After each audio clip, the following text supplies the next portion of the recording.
Pour les vacances de la Toussaint et de fin d'année, votre agence de voyage Riverain Tour Intercontinental vous propose des offres exceptionnelles à moins de 690 € au départ de Paris et vers les Antilles. Ainsi, vers Fort-de-France, départ de Paris le 16 octobre, retour le 5 novembre pour seulement 699 €. Vers Pointe-à-Pitre, départ de Paris le 18 octobre, retour le 7 novembre pour 639 €. Vers Pointe-à-Pitre, départ de Paris le 6 décembre, retour le 26 décembre pour 670 €. Attention, ces prix sont valables jusqu'au 31 août 2023 à 18 h. Des possibilités d'étalement de paiement, voire conditions en agence. Riverain Tour, 16 rue Lamblardy, Paris 12e. Téléphone 09 78 80 13 39. Nouvelle-Calédonie, actualité. Oui, c'est un peu ça, comme ça peut-être, mais en vrai, chaque course, c'est un peu comme ça. Mais c'est juste, Bonif, il est vraiment fort, donc peu que de fois, c'est lui qui arrive en tête. Bien sûr, il est notre sprinter peut-être, donc pour le sprint manif, on ne pose pas de questions. S'il est dans le même groupe, on ne pose pas de questions pour le sprint pour lui. Mais après, il a déjà fait de bonnes choses, de belles choses. Et oui, il avait dit, il était content pour travailler pour nous, mais il va faire ça en toute la course si c'est mieux pour l'équipe. Il est un bon équipier aussi. Ça, c'est, comme je dis, c'est l'esprit de l'équipe. Donc oui, c'est un peu comme ça, mais si c'est lui qui arrive en tête, on espère que c'est Bonif qui gagne. Mais aujourd'hui, c'était moi. Et troisième étape, c'était Caden, donc oui, c'est comme ça. Merci beaucoup, Alfie Georges. Adrien Guillonnet, pas trop frustré, vous loupez encore la première marche du podium? Honnêtement, je ne m'attendais pas à vous revoir d'ici la fin du tour. Je pensais faire journée récup dans le peloton aujourd'hui.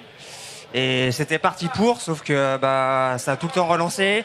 Et on s'est retrouvé avec un gros groupe à l'avant. J'avais 3 coéquipiers, donc c'était royal. Puis il y a encore des coureurs qui ont relancé. Donc là, j'ai suivi, je me suis retrouvé devant. Et donc c'était pas mal et je voulais rouler pour les gars, notamment Julien Marin et Vincent Harry. Et puis en fait, on s'est retrouvé après à 8-9, je sais pas comment. Et il n'y avait plus que Julien. Et honnêtement, à ma place, j'aurais préféré que vous trouviez, par exemple, Vincent qui marche très fort, mais qui n'a pas eu l'ouverture. Et je pense qu'il doit être déçu aujourd'hui. Et heureusement, il y avait Julien. Et comme vous l'avez vu, il y avait 0 entente dans le groupe. Les autres jours, c'était peut-être dur du fait de l'effort physique. Là, c'était plus mental parce que personne roulait, donc je pense que vous avez vu, j'ai pris l'essentiel des relais pendant 100 km.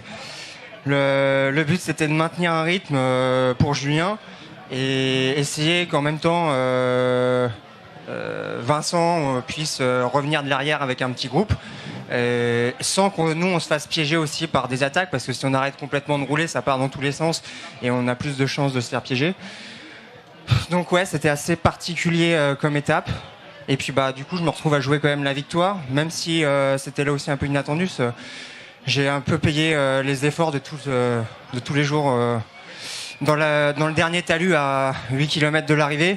Puis on revient juste à 300 mètres là, au pied du coup de cul. Et du coup, Alfie était quand même plus frais de la journée.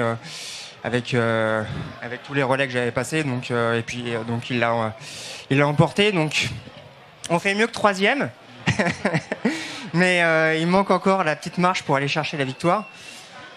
Je pense que c'est positif encore malgré tout, et puis encore une fois, finalement heureusement que le commissaire a appliqué la règle stricte avec nous le premier jour, c'est encore une fois, sinon on n'aurait pas fait tout ça, donc merci. Justement, quand tu vois les jambes que tu as depuis lundi, est-ce qu'il y a du regret d'avoir eu cette malchance du premier jour? Je sais pas, parce que c'est différent de faire 4 heures, 3 heures en tempo devant dans l'échappée que de monter 2-3 bosses par à coup vraiment super fort. Et avec la chaleur, je perds quand même vraiment en rendement, je le vois, je perds quasiment 50 watts entre les moments où j'ai vraiment trop chaud et les moments où je me suis rafraîchi. Donc je sais pas si j'aurais pu jouer. Honnêtement, c'est très bien comme ça. Je pense qu'on se fait plaisir à l'avant. Comme je disais, il n'y a pas le stress après de jouer le général, de devoir être placé, d'avoir peur de prendre une cassure, de se faire piéger. Et j'ai connu la joie du général en 2019, donc c'est cool. Et là, j'essaie de partager avec les coéquipiers à l'avant. Bon, ces derniers jours, c'est plutôt moi qui suis sur le podium. Mais je pense que c'est sympa comme ça. Adrien, on te sent très positif dans tes réponses, mais quand même, vous faites des podiums depuis lundi. De lundi à vendredi, vous êtes sur le podium. Jamais vous touchez la première place. Il y a quand même une certaine frustration qui doit monter dans l'équipe. Bah, je sais pas, personnellement, pas vraiment, parce que comme je dis, après on donne le maximum. Après, on peut refaire les courses plusieurs fois et on peut faire moins bien à chaque fois. Donc à chaque fois, on tombe sur plus fort et souvent quelqu'un devant des U. Ou aussi avec des tactiques, on voit que aujourd'hui, probablement ce qui permet à Alfie de l'emporter, c'est de s'être économisé durant toute l'étape parce qu'il y avait Lucas Boniface derrière. Nous, on n'a pas forcément cette carte-là. Donc après, comme je disais, on fait avec nos moyens. Je pense que voilà, on profite et tant pis s'il n'y a pas la victoire, c'est toujours dommage parce que c'est vrai que on court pour gagner. Après, voilà, si on donne le maximum, si on se fait plaisir, je pense que c'est le cas. C'est comme ça. Hein. Comme je disais l'autre jour, il y a 150 coureurs au départ, il y en a un qui gagne, donc on peut pas. Je pense que c'est déjà bien de faire tout ce qu'on a fait. J'espère qu'on vous offre du beau spectacle et que les organisateurs sont contents de nous avoir invités. Donc voilà. Merci beaucoup, Adrien Guionnet. Loïc Laviolette, une étape que vous aviez cochée, les jambes n'ont pas suivi? Ouais, je ne veux pas dire que les jambes n'ont pas suivi, les jambes y étaient, mais bon, je pense que j'ai fait beaucoup d'efforts à 2 tours. Donc, je fais 2 tours, donc un petit peu lassant, mais je suis satisfait pour moi, mon équipe, mon président, mon manager et puis pour tout le monde. Loïc, c'est ton 2e podium sur le Tour. À Port-Louis, tu avais regretté d'avoir un peu loupé ton sprint tactiquement. Est-ce que là, tactiquement, tu avais trop envie peut-être les attaques répétées, ça a joué dans le final? Ouais, j'avais envie. Aujourd'hui aussi, j'avais envie. Surtout pour mon équipe, comme je le dis. Mais je pense que les efforts que j'ai faits en amont avant ont payé. Donc, à l'arrivée là, j'ai dû m'accrocher et puis j'ai dit que ça va revenir puisque ça ne va pas s'entendre puisque Boniface était devant. Donc, je pense qu'ils avaient peur. Donc, comme dit, comme fait, on est revenu. J'ai dit, je vais rien faire jusqu'à l'arrivée. Et puis, ça s'est passé comme ça. En tout cas, je suis très satisfait de ma 3e place. Et puis, voilà. Loïc, tu rentres dans les 10 premiers au général. Maintenant, tu vas chercher à faire quoi? Conserver ta place au général ou même aller chercher mieux ou aller toujours chercher une autre étape? Je vais pas être trop gourmand pour cette année. Comme je l'ai dit, je veux être le meilleur après Boris.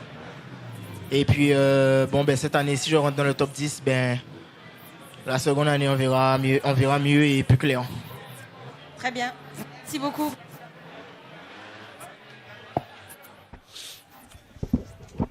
Voilà donc le podium. De Lyon, le 3e, Loïc Laviolette. Voilà. 4e, Mévingen. Le 5e, c'est Yvan Centronne. Le 6e, Edwin Nubu de la Martinique. Le 7e, Guy Marez. Le 8e, Marin. Et les 9 et 10, je ne lisais pas. On va les avoir plus tard. On les aura plus tard. En tout cas, ce qu'on peut dire, pas de bouleversement concernant le maillot jaune Lenny Benjamin, Claude Elmer. Belle formation de l'USL qui a tenu oui, et a pu amener jusqu'au bout. Et de voir après que c'est que dans la dernière montée que Benjamin Lenny a été attaqué par Steve Tyler. Voilà. Et ensuite... c'est bien parce que Benjamin, comme c'est ce que les gens voulaient, il était au chaud. Et là, ça a été très difficile pour pouvoir le dégager. Non, mais ça n'a pas été possible parce qu'il a repris les 3 attaques. Steve, Taillandier et puis Baez. Donc il les a contenus. Moi je dis bravo pour lui et bravo aussi à son équipe parce qu'il n'y a pas de maillot jaune sans équipe. Il n'y a pas de maillot jaune sans équipe. Donc un grand chapeau à l'USL qui garde le maillot et qui vont se battre encore demain. Demain ça sera très difficile. Il faut savoir un contre-la-montre, il faut faire un contre-la-montre.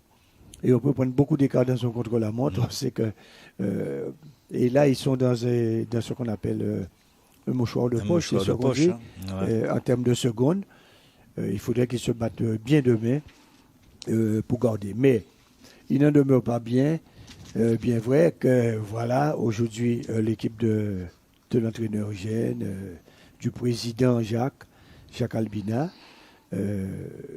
Ils ont fait beaucoup de choses, ils ont fait plaisir à faire la Guadeloupe. Donc, pas de changement pour le deuxième, on l'a vu, puisqu'il a attaqué, il n'y a pas eu de cassure non plus au sein donc, de ce peloton à l'arrivée à Petit-Bourg. Baez est également rentré à 41 secondes. On peut noter aussi que Baez est resté au chaud dans ce peloton. Il va rentrer encore dans une nouvelle fois dans son élément, puisque du côté de Cousinière, il a répondu présent avec donc cette belle place parmi les 5. Il est à 48 secondes. Non, il est à 41 secondes. 41 secondes. Vaniga. Ouais.